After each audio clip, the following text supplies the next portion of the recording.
नमस्कार दोस्तों, मैं मिसेस राज आपका स्वागत करती हूँ मेरे यूट्यूब चैनल पर एजुकेशन विथ मी। तो आज हम इस वीडियो में भारतीय आर्य भाषा जो हिंदी पेपर 2 है, इकाई 1 हिंदी भाषा और उसका विकास, इस पर हम नोट्स के साथ इस वीडियो को लाए हैं।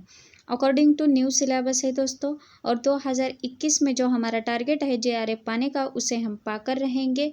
और ये 5वां वीडियो है दोस्तों। अगर आपने पिछले वीडियो नहीं देखा है तो प्लीज़ आप मेरे चैनल के प्लेलिस्ट में जाकर उन सारे वीडियोज़ को देख सकते हैं जो भी इस टॉपिक के रिलेटेड है। और आपके एग्ज़ाम के पॉइंट ऑफ व्यू ये बहुत ही महत्वपूर्ण और बहुत ही अच्छे नोट्स के साथ, मैंने बहुत सारे किताबों को पढ़ने के बाद ही ये सारे नोट्स क्रिएट किए हैं दोस्तों आपके लिए। ये according to Maharashtra SET exam, according to Karnataka SET exam और यूजीसी एनटीए की तरफ से जो नेट और जेआरएफ के लिए एग्ज़ाम ली जाती है, उसके सिलेबस के अनुसार मैं यह वीडियो बनाई हूँ दोस्तों। तो चलिए शुरू करते हैं। अगर दोस्तों आप मेरे चैनल पर नए हैं तो प्लीज़ सब्सक्राइब करना मत भूलिएगा। मेरे वीडियोस को शेयर करते रहिएगा अपने दोस्तों के साथ। लाइक तो बनता ही है दोस्तों, और press bell icon because of मेरे वीडियो की नोटिफिकेशन आपको टाइम टू टाइम मिलते रहें। अगर आपके क्वेरीज है तो आप मुझे कमेंट करके बता सकते हैं, और टेलीग्राम पर एजुकेशन विथ मी इसी नाम से मेरा चैनल है और उसे फॉलो कर सकते हैं। तो यह 5वां वीडियो है, आधुनिक भारतीय आर्य भाषाओं का वर्गीकरण। इसे हम आज इस वीडियो में देखने वाले हैं दोस्तों। आधुनिक भारतीय आर्य भाषाओं के वर्गीकरण में यहाँ पर देखिए बहुत सारे विद्वानों ने अपने विचारों से, विचार मंथनों से जो वर्गीकरण बताया है, उन सारे वर्गीकरणों को देखेंगे। अब हम आज इस वीडियो में देखिए आधुनिक भारतीय आर्य भाषाओं का जो वर्गीकरण है, उसमें सबसे महत्वपूर्ण देखिए आधुनिक भारतीय आर्य भाषाओं का जो वर्गीकरण है। देखिए आधुनिक भारतीय आर्य भाषाओं का जो विकास अपभ्रंश से ही हुआ है, इस तरह माना जाता है। ठीक है, अपभ्रंश से इसका विकास हुआ है। आधुनिक भारतीय आर्य भाषाओं का जो समय रहा है वो 1000 ईसा के उपरांत प्रारंभ में हुआ, और इससे जो प्रमुख सिंधी, पंजाबी, लहंदा, पश्चिमी हिंदी, राजस्थानी, बिहारी, पहाड़ी, गुजराती, मराठी, उड़िया, बंगला, असमी और पूर्वी हिंदी आदि सभी भाषाओं का यहाँ पर हम थोड़ा सा विस्तार से देखेंगे।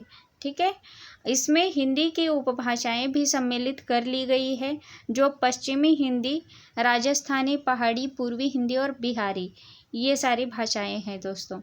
यदि इन सब के स्थान पर केवल हिंदी को रखा जाए तो आधुनिक भारतीय आर्य भाषाओं की संख्या मात्र 9 रह जाएगी। उसमें देखिए हिंदी, पंजाबी, लहंदा, सिंधी, गुजराती, मराठी, उड़िया, बंगला, असमी,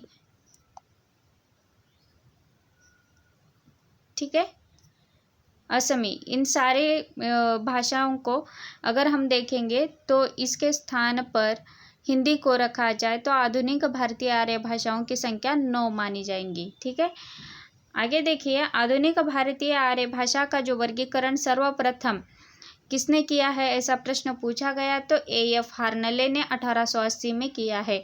ये एग्जाम के दृष्टि से बहुत ही महत्वपूर्ण पॉइंट है दोस्तों। आगे देखिए कालक्रम के अनुसार अगर वर्गीकरण लगाने का प्रश्न पूछा गया है एग्जाम में, तो आप यह वर्गीकरण लिख सकते हैं।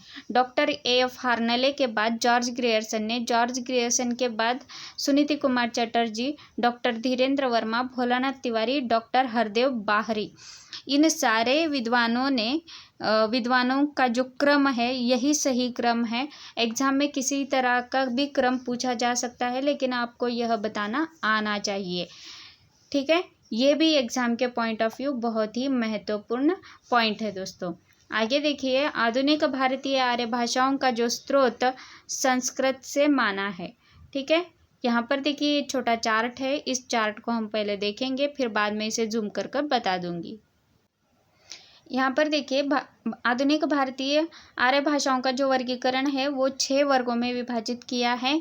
सबसे पहला जो वर्गीकरण है वो है हार्नले का।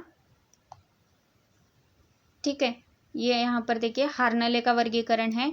बाद में सर जॉर्ज ग्रियर्सन का आता है, यहाँ पर है डॉक्टर सुनीति कुमार चटर्जी, डॉक्टर धीरेन्द्र वर्मा, सीताराम चतुर्वेदी का वर्गीकरण और भोलानाथ तिवारी का वर्गीकरण। हार्नले के अनुसार पूर्वी गौड़ियन, पूर्वी हिंदी, बंगला, बिहारी, उड़िया, असमी। फिर पश्चिमी गौड़ियन में पश्चिमी हिंदी, सिंधी, राजस्थानी, पंजाबी, गुजराती। उत्तरी गौड़ियन में पहाड़ी भाषाएं, गढ़वाल, नेपाल, कुमायूनी। और दक्षिणी गौड़ियन में मराठी। उसी तरह अगर हम देखेंगे तो सुनीति कुमार चटर्जी का देखिए 5 भागों में वर्गीकृत किया है आधुनिक भारतीय आर्य भाषाओं को। उसमें देखिए उदीच्य को सिंधी, लहंदा, पंजाबी, प्रतीच्य को गुजराती, राजस्थानी, मध्य देशी को पश्चिमी हिंदी, प्राच्य को पूर्वी हिंदी, बिहारी, असमी, उड़िया, बंगला और दाक्षिणात्य में मराठी को रखा गया है। डॉक्टर धीरेन्द्र कुमार वर्मा का वर्गीकरण यहाँ पर देखिए उदीच्य में सिंधी, लहंदा, पंजाबी, इन्होंने भी 5 भागों में वर्गीकृत किया है। उसमें उदीच्य, प्रतीच्य में गुजराती को रखा है। मध्य देशी में राजस्थानी, बिहारी, पूर्वी हिंदी, पश्चिमी हिंदी को रखा है। प्राच्य को उड़िया, असमी, बंगाली और दक्षिणात्य को मराठी भाषा को रखा है। सीताराम चतुर्वेदी का जो वर्गीकरण है वो 3 भागों में वर्गीकृत है, जो यानी सिंधी, कच्ची को रखा है। नो यानी गुजराती, एर यानी बंगाली, उड़िया, असमी। उसी तरह अब यहाँ पर देखिए भोलानाथ तिवारी का भी वर्गीकरण यहाँ पर किया गया है, जो एग्जाम के पॉइंट ऑफ व्यू बहुत ही महत्वपूर्ण है। ठीक है, यहाँ पर देखिए भोलानाथ तिवारी, इन्होंने भी 5 वर्गों में विभाजित किया है। मध्यवर्ती वर्ग, पूर्वी वर्ग, मध्य पूर्वीय वर्ग, महाराष्ट्री वर्ग, पश्चिमोत्तरी वर्ग। ठीक है, अब यहाँ पर देखिए मध्यवर्ती वर्ग में पश्चिमी हिंदी, पहाड़ी, गुजराती, राजस्थानी। पूर्वी वर्ग में बिहारी, असमी, बंगाली, उड़िया। मध्य पूर्वीय वर्ग में पूर्वी हिंदी। महाराष्ट्रीय वर्ग में मराठी। पश्चिमोत्तरी वर्ग में सिंधी, लहंदा, पंजाबी।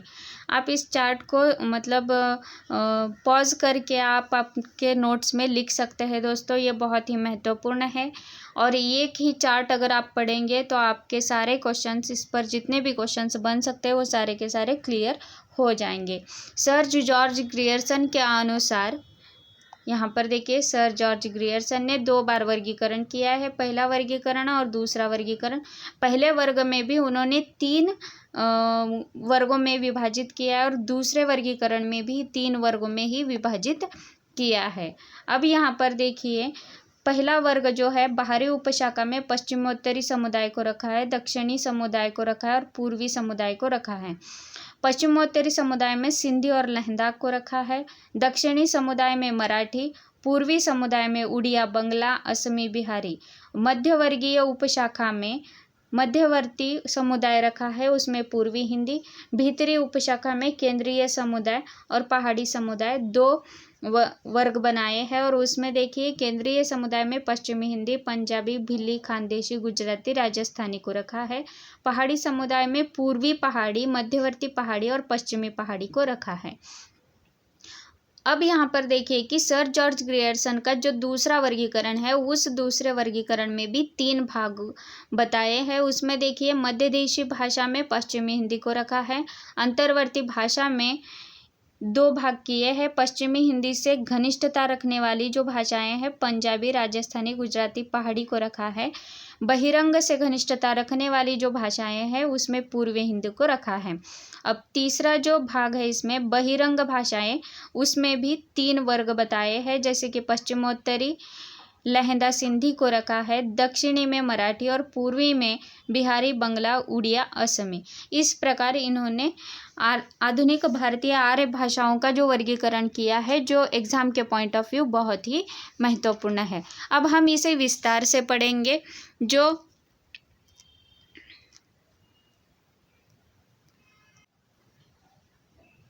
हार्नले का जो वर्गीकरण है, हार्नले ने यह सिद्धांत प्रतिपादित किया कि भारत में आर्यों का 2 बार आगमन हुआ था और हुआ है। पहले पंजाब में बसे और दूसरी बार जब भारत में आए, दूसरी बार भी भारत में आए, पूरे भारत देश में। हार्नले का यह सिद्धांत पश्चर सिद्धांत कहलाता है। ठीक है, इस पर क्वेश्चन बन सकता है कि हार्नले का यह सिद्धांत कौन सा सिद्धांत कहलाता है, तो पश्चर सिद्धांत। आधुनिक भारतीय आर्य भाषाओं का जो वर्गीकरण हार्नले के अनुसार हुआ है तो पूर्वी गौड़ियन, पश्चिमी गौड़ियन, उत्तरी गौड़ियन, दक्षिणी गौड़ियन या इस प्रकार किया है। देखिए, पूर्वी गौड़ियन में सबसे महत्वपूर्ण जो पॉइंट है पूर्वी हिंदी, बंगला, बिहारी, उड़िया, असमी को रखा है। पश्चिमी गौड़ियन में पश्चिमी हिंदी, सिंधी, पंजाबी, राजस्थानी, गुजराती को रखा है। उत्तरी गौड़ियन में पहाड़ी भाषाओं को रखा है, उसमें देखिए गढ़वाल, नेपाली और कुमायूनी। और दक्षिणी गौड़ियन में मराठी भाषा को रखा है। हार्नले ने इस वर्गीकरण में लहंदा को स्थान नहीं दिया, यह सबसे महत्वपूर्ण पॉइंट है दोस्तों एग्जाम के दृष्टिकोण से। अगर आप प्रिपरेशन कर रहे हैं तो इसे ज़रूर ध्यान में रखिएगा कि लहंदा भाषा को हार्नले ने स्थान नहीं दिया है। सर जॉर्ज ग्रियर्सन का वर्गीकरण देखिए, सर जॉर्ज ग्रियर्सन ने 2 बार वर्गीकरण किया है। हार्नले के उपयुक्त वर्गीकरण को ग्रियर्सन ने अंशतः स्वीकार करते हुए अपना पहला वर्गीकरण प्रस्तुत किया है। ग्रियर्सन ने 2 बार वर्गीकरण प्रस्तुत किया है, पहला वर्गीकरण और दूसरा वर्गीकरण। पहले वर्गीकरण के अनुसार अगर हम देखेंगे तो पिछले चार्ट में मैंने बता दिया है दोस्तों, इसे थोड़ा विस्तार से देखेंगे। पहला वर्गीकरण देखिए, इस वर्गीकरण का आधार हार्नले के वर्गीकरण को अंशतः स्वीकार करते हुए बनाया गया है। इसमें देखिए बाहरी शाखाओं में 3 भेद किए गए हैं, जो पश्चिमोत्तरी, दक्षिणी समुदाय और पूर्वी समुदाय। पश्चिमोत्तरी समुदाय में सिंधी, लहंदा को रखा है, दक्षिणी समुदाय को मराठी और पूर्वी समुदाय को उड़िया, बंगला, असमी, बिहारी को रखा गया है। अब यहाँ पर देखिए दूसरा जो भेद है आधुनिक भारतीय आर्य भाषाओं में सर जॉर्ज ग्रियर्सन के अनुसार मध्यवर्गीय उपशाखा, ठीक है, पहला वर्गीकरण है, उसमें से दूसरा है मध्यवर्गीय उपशाखा। इसमें देखिए मध्यवर्ती समुदाय को ही रखा है, उसमें पूर्वी हिंदी को रखा है। आगे देखिए भीतरी उपशाखा में भी 2 भाग किए गए हैं। उसमें देखिए केंद्रीय समुदाय और पहाड़ी समुदाय। केंद्रीय समुदाय में पश्चिमी हिंदी, भिल्ली, पंजाबी, खानदेशी, गुजराती, राजस्थानी को रखा है, तो पहाड़ी समुदाय में पूर्वी हिंदी, पश्चिमी पहाड़ी, मध्यवर्ती पहाड़ी को रखा है। ग्रियर्सन ने 3 उपशाखा, 6 समुदाय और 17 भाषाओं को स्थान दिया है। उसमें भिल्ली और खानदेशी को भी आधुनिक भारतीय आर्य भाषाओं में गिना है। ठीक है, ये सबसे महत्वपूर्ण पॉइंट है एग्जाम के पॉइंट ऑफ व्यू कि ग्रियर्सन ने कितनी शाखाएं यानी 3 उपशाखा, 6 समुदाय और 17 भाषाओं को स्थान दिया है। उसमें भिल्ली और खानदेशी इन दोनों को आधुनिक भारतीय आर्य भाषाओं में गिना है। किसके अनुसार? सर जॉर्ज ग्रियर्सन के अनुसार। आगे देखिए उनका ही दूसरा वर्गीकरण है। ग्रियर्सन ने दूसरे वर्गीकरण का आधार ध्वनि व्याकरण एवं शब्द समूह को बनाया और तर्क की पुष्टि नहीं करता है यहाँ पर, लेकिन पहले का जो वर्गीकरण है वो हार्नेले के वर्गीकरण का जो अंशतः स्वीकार करते हुए उन्होंने पहला वर्गीकरण किया था। अब यहाँ पर दूसरा जो वर्गीकरण है उस वर्गीकरण में ध्वनि व्याकरण एवं शब्द समूह को आधार बनाकर उन्होंने दूसरा वर्गीकरण किया है, लेकिन तर्क यहाँ पर पुष्टि नहीं करते किसी भी बात का। ठीक है, आगे देखिए उनका जो वर्गीकरण है उसमें मध्य देशीय भाषा, पश्चिमी हिंदी, ठीक है, मध्य देशीय भाषा में पश्चिमी हिंदी को रखा है और अंतर्वर्ती भाषा में 2 भाग करते हुए उन्होंने पश्चिमी हिंदी से घनिष्ठता रखने वाली जो भाषाएं हैं पंजाबी, राजस्थानी, पहाड़ी, गुजराती और बहिरंग से घनिष्ठता रखने वाली जो है पूर्वी हिंदी। आगे देखिए कि बहिरंग भाषाएं उसमें भी तीन भेद किए गए, पश्चिमोत्तरी, दक्षिणी और पूर्वी।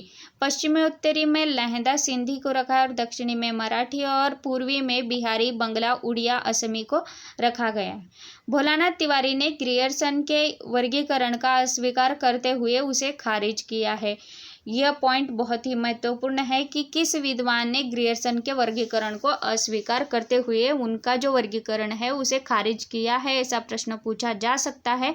तो आपको यह बताना आना चाहिए दोस्तों कि भोलानाथ तिवारी ने ग्रियर्सन के वर्गीकरण का अस्वीकार करते हुए खारिज किया है।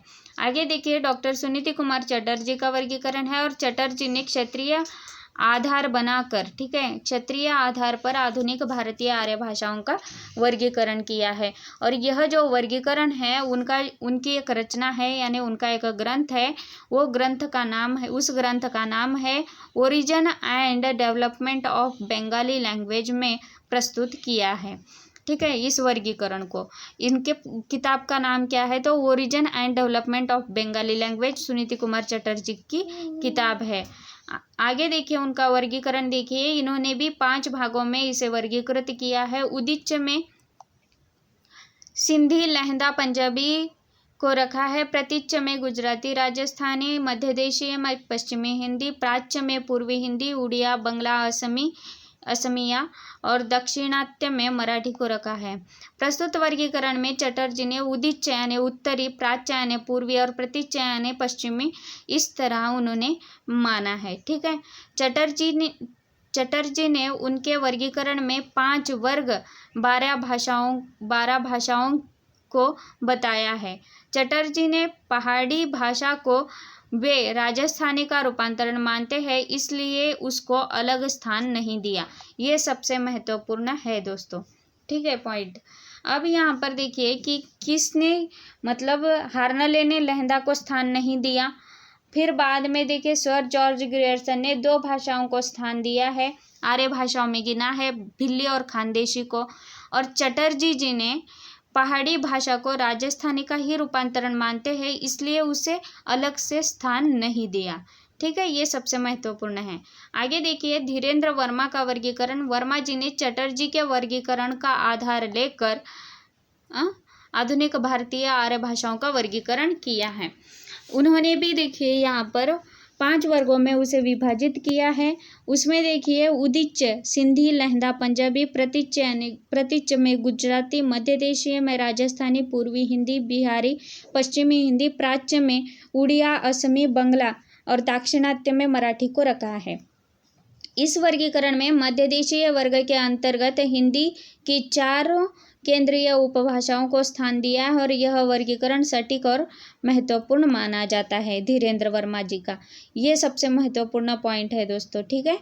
आगे देखिए सीताराम चतुर्वेदी जी का वर्गीकरण है। इनके वर्गीकरण का आधार संबंध सूचक परसर्ग, ठीक है, इनका जो वर्गीकरण है उसका आधार संबंध सूचक परसर्ग है और विभिन्न भाषाओं में संबंध सूचक परसर्गों का जो रूप प्रयुक्त होता है उसे आधार बनाकर इन्होंने आधुनिक भारतीय आर्य भाषाओं का वर्गीकरण किया है। आगे देखिए जो में देखिए सिंधी और कच्छी को रखा है, नो में गुजराती, एर में बंगाली और उड़िया असमी को रखा गया है। और इस वर्गीकरण को स्वीकार नहीं किया जा सकता, कारण इसका जो पुष्टि करने का जो आधार है कहीं पर भी हमें देखने को नहीं मिलता है, लेकिन एग्जाम के दृष्टिकोण से आपको यह भी पढ़ लेना चाहिए। अंतिम जो वर्गीकरण है डॉक्टर भोलानाथ तिवारी जी का वर्गीकरण है और इन्होंने भी 5 वर्गों में इसे विभक्त किया है या वर्गीकृत किया है। सबसे महत्वपूर्ण यहाँ पर देखिए मध्यवर्ती वर्ग में पश्चिमी हिंदी को रखा है, गुजराती, राजस्थानी और पहाड़ी को रखा है। पूर्वी हिंदी को पूर्वीय वर्ग में, ठीक है, पूर्वीय वर्ग में बिहारी, असमी, बंगाली, उड़िया को रखा है। मध्य पूर्वीय वर्ग में पूर्वी हिंदी को रखा है और महाराष्ट्रीय वर्ग में मराठी और पश्चिमोत्तरी वर्ग में सिंधी, लहंदा, पंजाबी को रखा गया है दोस्तों। अब आगे यहाँ पर देखिए कि उपर्युक्त सभी वर्गीकरणों में धीरेन्द्र वर्मा का वर्गीकरण सटीक और महत्वपूर्ण है और इन वर्गीकरणों में कुछ कमियां या त्रुटियां देखने को मिलती है, परंतु डॉक्टर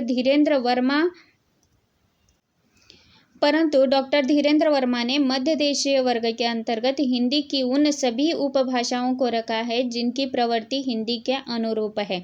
इस कारण ही धीरेन्द्र वर्मा का जो वर्गीकरण है वो सटीक और सही माना जाता है और भोलानाथ तिवारी ने अपभ्रंश के क्षेत्रीय स्वरूपों के आधार पर ही वर्गीकरण किया है।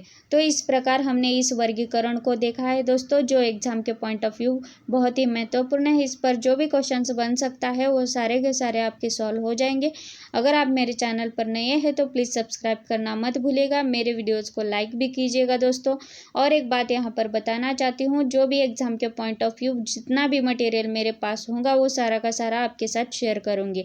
और जो भी एग्ज़ाम के रिलेटेड बहुत ही महत्वपूर्ण जितने भी अनाउंसमेंट होंगे वो सबसे पहले आपको मेरे चैनल पर देखने को मिलेगा। और उसी के साथ मैं यह बताना चाहती हूँ कि पुणे यूनिवर्सिटी की तरफ से जो पीएचडी के लिए फॉर्म्स निकल गए हैं 12 जुलाई यानी आज ही, तो आप उन सारे पीएचडी फॉर्म्स को भरिएगा ज़रूर। और 22 अगस्त को उसकी एग्ज़ाम होने वाली है, अच्छे से प्रिपरेशन कर लीजिएगा दोस्तों। ठीक है, अगले वीडियो तक धन्यवाद।